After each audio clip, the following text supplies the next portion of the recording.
Hey there, fellow Clashers, I hope you are having a fantastic day, and thank you so much for stopping by Clash of Clans Attacks, as today we take a bite out of the Donut 2.0. Yes, another version of this base is popping up all over the place. It is fresh out of the fryer, and people are eating it up like, well, you get the picture. In any case, so one of the major criticisms that I gave to the original Donut 1.0 was the lack of centralized heroes, especially the Grand Warden. When you have him out by himself like that, his buff is not effective on the other two heroes or the clan castle. So sure enough, here it comes, the Donut 2.0, and this one with extra filling, and that just makes it worse for you. So here we've got Arch from Lost Phoenix going at it with Go Wee Wee. I've got 3 attacks defeating this base today, all 3 different styles. And I have yet to see this base win a defense. But obviously somewhere it has to be, otherwise so many people would not be using it. So someone clue me in. Let me know what I am missing. What is the reason that suddenly this base is all over the place? I don't know if maybe it was a top level player that was using it and they saw it had a lot of defenses. I mean, that's usually how a popular base gets started. But this is becoming more popular than the old Nemesis base was, the Four Corners base. It is just another version of the open base design with this attempt to try to guide your attacking units out and away from the core. But most attacks seem to be getting 2 stars just the same, and definitely not losing attacks. I have not, again, seen a single defensive win that was against any sort of organized attack.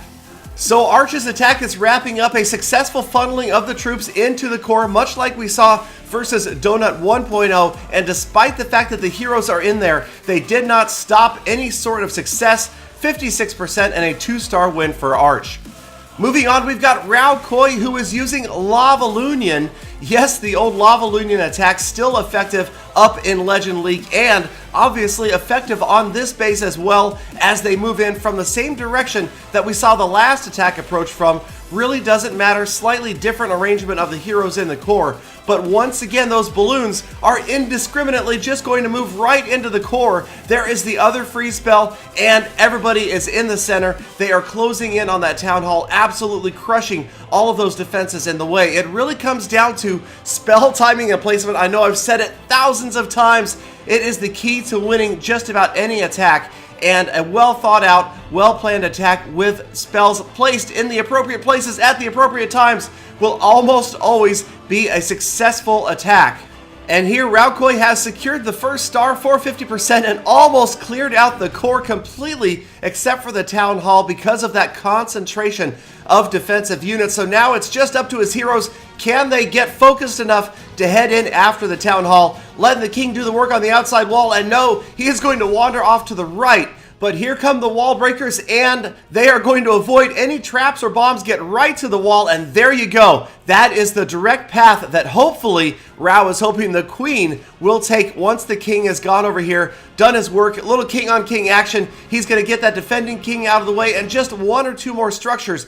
But it should be enough to give the queen the path to the town hall. There you can see that now the town hall will be the most direct path for the Archer Queen, and sure enough, she is going to make a beeline for that town hall. No question that right here, Royale is going to take the town hall down with just a few shots from the Archer Queen. There it goes, 2nd star. He lets the heroes run their course and wraps up a very solid 65% 2-star win.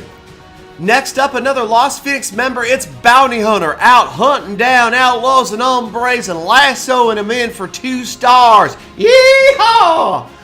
I'm sorry, but in any case, he's moving in with dragons and those grounded expos. They are certainly not going to help this base attempt to defend against a mass dragon attack.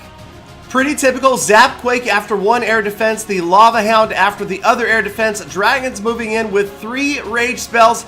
There they go, and once again, spell timing and placement, the absolute key. Good use of the Eternal Tome right there to protect from the Eagle Artillery, and every single dragon has found the core. Okay, all but 1 of these dragons has found the core of this base. They are in there, and Bounty Hunter is already using the wall breakers to get in as the units are still in the air, but it doesn't look like they will be needed. There goes the town hall. Here come the heroes. They're just cleanup at this point, just to make sure that he gets that 2nd star. And indeed he will, taking home another 8 trophies with a solid 2-star attack.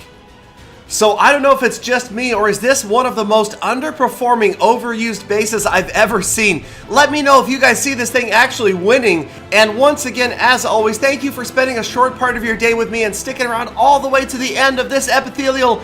Make sure you hit that subscribe button, like before you leave, and of course, I hope to see all of you back here again tomorrow for more Full Attacks.